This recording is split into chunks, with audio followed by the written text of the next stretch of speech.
sol, calor, quente.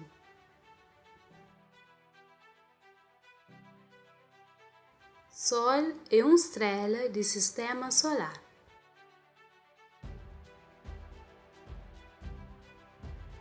Às vezes, sol costuma sair de cedo ou de tarde. De cedo, sol está muito quente, mas às vezes de tarde, sol costuma estar tão quente.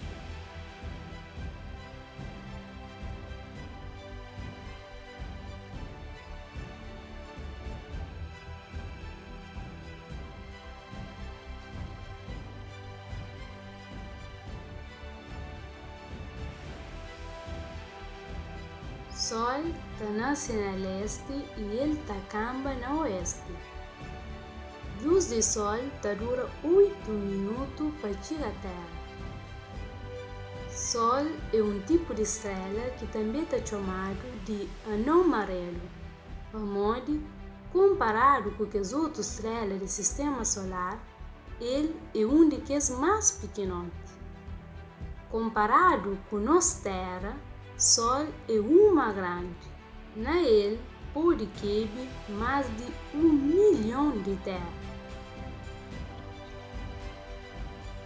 Horas que Sol sai num dia de céu limpo, faz teu calor, onde a temperatura está alta. Temperatura que está dentro do Sol pode chegar até 15 milhões de graus Celsius, que lá é quente demais. Não hoje o Sol nasceu ou espaço. Vida na Terra que até existia se que tinha luz de Sol.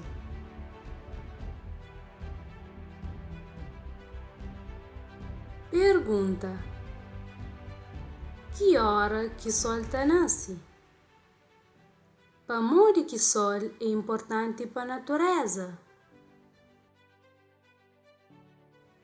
Modo que não sabe na onde que Sol nasce e camba.